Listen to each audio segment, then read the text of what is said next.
Hi friends, welcome back to our channel. എല്ലാവരും സുഖമായിരിക്കുന്നു എന്ന് വിശ്വസിക്കുന്നു. Hearty congratulations to the SSLC winners. ഇന്നത്തെ നമ്മുടെ വീഡിയോ SSLC വിന്നേഴ്സിനുള്ള ഒരു ഗൈഡായിട്ടാണ്. ഇന്ന് ഒരുപാട് ഡോർസ് ഓപ്പൺ ആണ്. കമ്പ്യൂട്ടർ ടെക്നോളജിയും ഡിജിറ്റൽ ബിസിനസ്സും ക്രിയേറ്റീവ് കരിയേഴ്സും ലോകത്തെങ്ങും വളർന്ന ഈ ഒരു കാലഘട്ടത്തിൽ വിദ്യാർത്ഥികൾക്ക് മാച്ചായ കറക്റ്റ് പാത്ത് തിരഞ്ഞെടുക്കുക എന്നതാണ് ഒരു കൺഫ്യൂഷൻ സ്റ്റെപ്പ്. എങ്ങോട്ട് നോക്കിയാലും അടിപൊളിയായ ഓപ്പർച്യൂണിറ്റീസ് മാത്രമേ ഉള്ളൂ. നമ്മുടെ മുന്നിൽ ഉള്ള ഈ സൂപ്പർ ഓപ്ഷൻസിൽ നിന്ന് നിങ്ങളുടെ ട്രൂ ടാലൻറ്റിന് ഏറ്റവും മാച്ച് ആയതും നല്ല ഗ്രോത്ത് തരുന്നതുമായ സ്ട്രീം എങ്ങനെ നമുക്ക് സെലക്ട് ചെയ്യാം എന്നാണ് നമ്മളിവിടെ ഡിസ്കസ് ചെയ്യുന്നത്. സോ ഈ വീഡിയോയിൽ നമ്മൾ സയൻസ്, കൊമേഴ്സ്, ഹ്യൂമാനിറ്റീസ്, അതുകൂടാതെ പോളിടെക്നിക്, ITI തുടങ്ങിയ എല്ലാ മെയിൻ ഓപ്ഷൻസിൻ്റെയും ട്രൂ ഓപ്പർച്യൂണിറ്റീസ് മാത്രമല്ല അത് എങ്ങനെ സെലക്ട് ചെയ്യാം എന്ന് കൃത്യമായി പറയുന്നുണ്ട്. ഈ വീഡിയോ പൂർണ്ണമായി കണ്ടാൽ നിങ്ങൾക്ക് ക്ലിയർ ആയ ഒരു റോഡ് മാപ്പ് കിട്ടുമെന്ന് പ്രതീക്ഷിക്കുന്നു. So let's get started. First stream, the science stream, that is the tech and medical hub. ഇവിടെ മെയിൻ ആയിട്ടുള്ള സബ്ജക്ട്സ് എന്ന് പറഞ്ഞാൽ physics, chemistry, mathematics, biology, computer science. നമ്മുടെ നാട്ടിൽ ഏറ്റവും കൂടുതൽ ഡിമാൻഡുള്ള സ്ട്രീമാണ് സയൻസ്. മെയിനായി 2 കോമ്പിനേഷനാണ് ഉള്ളത്. PCMB, physics, chemistry, maths and biology, and also PCMC, physics, chemistry, maths and computer science. ഇവിടെ മെയിൻ ആയിട്ടുള്ള 2 കോമ്പിനേഷൻസ് ആണ് ഞാൻ പറഞ്ഞിട്ടുള്ളൂ. അതല്ലാണ്ട് വേറെ 7 കോമ്പിനേഷൻസും കൂടിയും അവൈലബിൾ ആണ്. സൈറ്റിലും എല്ലാം കാണിക്കുന്നുണ്ട്. പക്ഷേ എല്ലാ സ്കൂൾസിലും ഇതെല്ലാം അവൈലബിൾ അല്ല എന്നുള്ളത് നമ്മൾ മനസ്സിലാക്കണം. മെയിനായിട്ട് അല്ലെങ്കിൽ ഏറ്റവും കൂടുതൽ സീറ്റ്സ് ഉള്ളത് ബയോ സയൻസിനാണ്. എന്ന് വെച്ചാൽ PCMB ആ കോമ്പിനേഷനിലാണ്. അതല്ലെങ്കിൽ PCMC കമ്പ്യൂട്ടർ സയൻസിനാണ്. ഇനി ഇതാര് ചൂസ് ചെയ്യണം? നിങ്ങൾക്ക് പ്രോബ്ലം സോൾവിങ്, ലോജിക്കൽ തിങ്കിങ്, അതുപോലെ മാത്തമാറ്റിക്സിലും സയൻസിലും നല്ല താല്പര്യമുണ്ടെങ്കിൽ ഇത് സെലക്ട് ചെയ്യാം. ഇനി ഓപ്പർച്യൂണിറ്റീസ് നോക്കുകയാണെങ്കിൽ മെഡിക്കൽ, എൻജിനീയറിംഗ്, ഇത് രണ്ടും നമുക്ക് അറിയുന്നതായിരിക്കും. ഈ മെഡിക്കൽ ആൻഡ് എൻജിനീയറിംഗിൽ തന്നെ different options, variety of options ഉണ്ട്. അതുകൂടാതെ data science, artificial intelligence, robotics, space tech, biotechnology, pure research, pharmacy, പിന്നെ NDA വഴി ഡിഫൻസ് ഫോഴ്സിലുള്ള നല്ല കരിയർ ഓപ്പർച്യൂണിറ്റീസും സയൻസ് സ്ട്രീം തുറന്നു തരുന്നുണ്ട്. മറ്റ് 2 സ്ട്രീംസ് വെച്ച് കമ്പയർ ചെയ്യുമ്പോൾ സയൻസിൽ അത്യാവശ്യം നന്നായി പഠിക്കാനുണ്ടാകും. അതുപോലെ ലാബ്സ്, പ്രാക്ടിക്കൽസ്, റെക്കോർഡ്സ് സബ്മിറ്റ് ചെയ്യാനുണ്ടാകും. പിന്നെ ലോങ് ജേർണി ആയിരിക്കും മിക്ക സയൻസ് ഫീൽഡ് പ്രൊഫഷൻസും. ഫോർ എക്സാമ്പിൾ മെഡിക്കൽ പ്രൊഫഷൻസൊക്കെ നോക്കുകയാണെങ്കിൽ അത്യാവശ്യം വലിയ ജേർണി ആയിരിക്കും. അത്യാവശ്യം വർഷങ്ങളെടുക്കും കോഴ്സ് കംപ്ലീറ്റ് ചെയ്യാൻ വേണ്ടിയിട്ട്.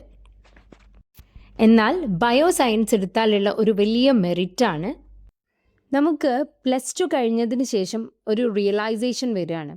എനിക്ക് എൻ്റെ സ്കിൽസ്, എൻ്റെ ഇൻട്രസ്റ്റ് എല്ലാം സയൻസ് ബേസ്ഡ് കോഴ്സസിലല്ല, ഹ്യൂമാനിറ്റീസ് ഓർ കൊമേഴ്സ് ബേസ്ഡ് കോഴ്സസിലാണ്. അല്ലെങ്കിൽ എൻ്റെ കരിയർ എനിക്ക് ഏറ്റവും നല്ലത് കൊമേഴ്സ് ഓർ ഹ്യൂമാനിറ്റീസ് കരിയേഴ്സാണ് എന്ന് നിങ്ങൾക്ക് ഫീൽ ചെയ്യുന്ന ഒരു ടൈം നിങ്ങൾക്ക് ഈസി ആയിട്ട് മറ്റു കോഴ്സസിലേക്ക് അല്ലെങ്കിൽ മറ്റു ഫീൽഡിലേക്ക് മാറാം. അതാണ് സയൻസ് സ്ട്രീം എടുത്താലുള്ള ഗുണം. സോ ഒരു ഡിസിഷൻ ഇപ്പോൾ എടുക്കാൻ കഴിയുന്നില്ല, അല്ലെങ്കിൽ നമ്മുടെ ഇൻട്രസ്റ്റ്സ് എന്താണ്, നമ്മുടെ സ്കിൽസ് എന്താണ് എന്ന് ഇതുവരെ നമുക്ക് റിയലൈസ് ചെയ്യാൻ പറ്റുന്നില്ല. അങ്ങനൊരു സിറ്റുവേഷനിൽ വളരെ കൺഫ്യൂസ്ഡായി നിൽക്കുന്ന ഒരു സ്റ്റേജിൽ ഒരു ഡിസിഷൻ ഒറ്റയ്ക്ക് എടുക്കാൻ പറ്റുന്നില്ല, ഒരു ഗോളിൽ ഫോക്കസ്ഡ് ആവാൻ പറ്റുന്നില്ല, മനസ്സിങ്ങനെ ചാഞ്ചാടിക്കൊണ്ടിരിക്കുകയാണ്, ഒരു ഡിസിഷനിൽ ഉറച്ചു നിൽക്കാൻ കഴിയുന്നില്ലെങ്കിൽ, if they are okay with science subjects then go for science stream. Next, the commerce stream, the business and finance hub. ഇവിടെ വരുന്ന main subjects accountancy, business studies, economics and പിന്നെയുള്ള സബ്ജക്റ്റ് എന്ന് പറഞ്ഞാൽ ഓപ്ഷണലാണ്. അത് പല സ്കൂൾസിലും ഡിഫറെൻ്റ് ആയിരിക്കും. ചില സ്കൂൾസിൽ, മിക്കവാറും സ്കൂൾസിൽ കാണുന്നത് computer application or political science ആണ്. അതല്ലാതെ വരുന്ന 2 ഓപ്ഷൻസും കൂടി ഉണ്ട്, മാത്സ് ആൻഡ് സ്റ്റാറ്റിസ്റ്റിക്സ്. ഇപ്പോൾ ചില സ്കൂൾസിൽ മാത്സ് ആയിരിക്കും, അതല്ലെങ്കിൽ ചിലടത്ത് സ്റ്റാറ്റിസ്റ്റിക്സും വരുന്നുണ്ട്. ഇങ്ങനെ 4 ഓപ്ഷൻസ് ആണ് 4ാമത്തെ സബ്ജക്റ്റിനുള്ളത്. നമ്മുടെ എക്കണമിയെ മുന്നോട്ട് നയിക്കുന്ന ബ്രെയിൻ ആവാൻ താല്പര്യമുള്ളവർക്കാണ് കൊമേഴ്സ്.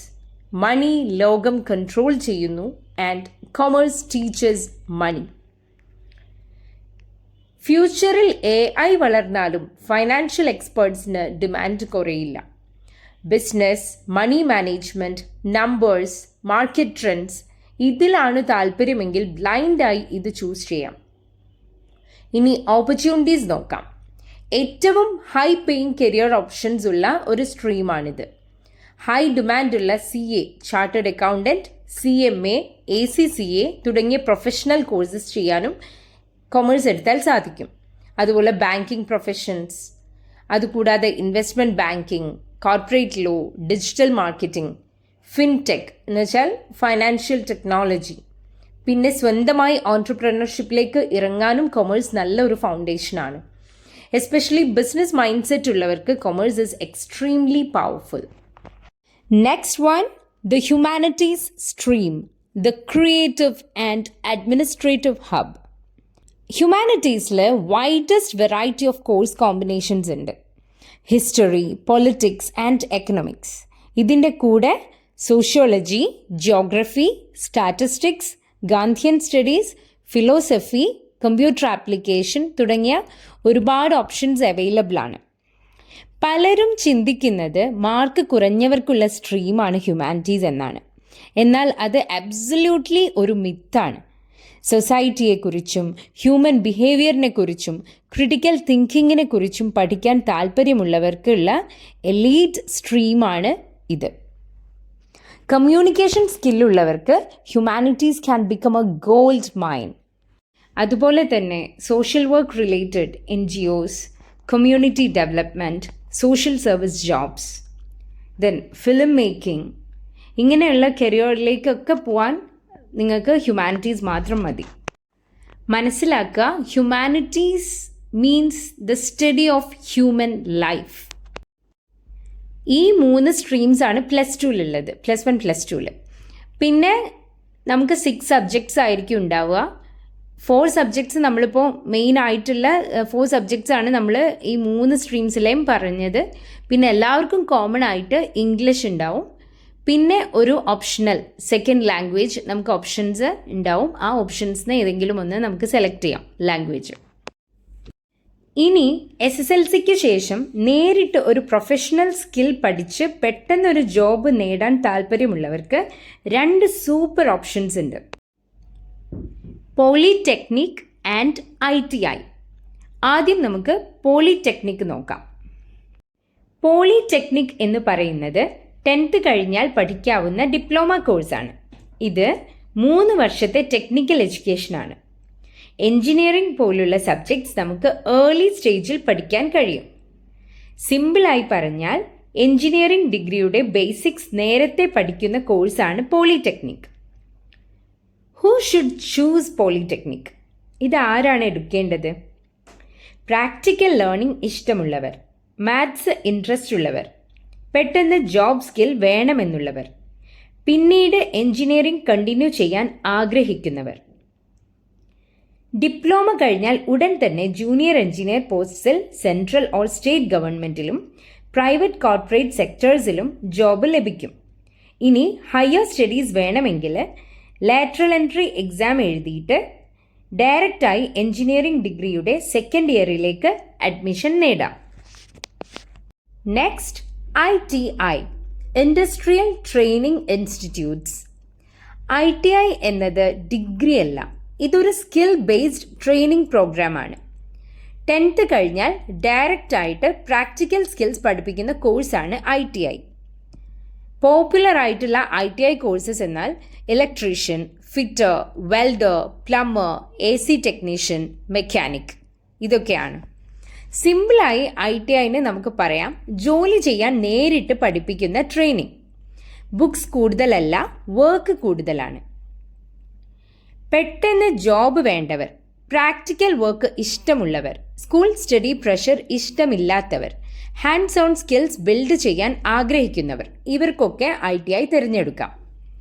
ഇനി ഇതിൻ്റെ ഓപ്പർച്യൂണിറ്റീസ് ആണെങ്കിൽ Indian railways, KSCB, KSRTC, ISRO, DRDO തുടങ്ങിയ പബ്ലിക് സെക്ടർ എൻ്റർപ്രൈസസിൽ ധാരാളം ജോബ്സ് വരുന്നത് ITIക്കാർക്കാണ്. എബ്രോഡ് ആണെങ്കിൽ ടെക്നിക്കൽ ഹാൻഡ്സിന് എപ്പോഴും നല്ല സാലറിയും ഡിമാൻഡും ഉണ്ട്. എല്ലാം കേട്ടു, പക്ഷേ ഇപ്പോഴും കൺഫ്യൂഷനാണോ? ഈ സിംഗിൾ ഫോർമുല ഉപയോഗിച്ച് ഡിസിഷൻ എടുക്കൂ. First, dopamine trigger.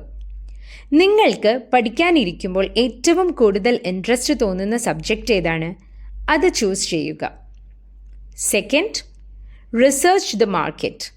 Future scope നോക്കുക. നിങ്ങൾ എടുക്കുന്ന സ്ട്രീമിന് 5 വർഷം കഴിഞ്ഞു മാർക്കറ്റിൽ ഗ്രോത്ത് ഉണ്ടാവുമോ എന്ന് നോക്കുക. Third, don't follow the crowd. ഇത് നിങ്ങളുടെ കരിയറാണ്, ചോയ്സ് നിങ്ങളുടേതാവണം. കൺഫ്യൂസ്ഡ് ആയി നിൽക്കുന്ന നിങ്ങളുടെ ഫ്രണ്ട്സിനും ആങ്ഷ്യസ് ആയ പാരൻസിനും ഈ വീഡിയോ ഷെയർ ചെയ്യൂ. വീഡിയോ ഇഷ്ടപ്പെട്ടെങ്കിൽ ലൈക്ക് ചെയ്യൂ, ഷെയർ ചെയ്യൂ, കമൻറ്റ് ചെയ്യൂ.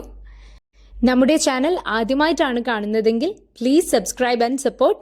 Keep smiling. Stay blessed.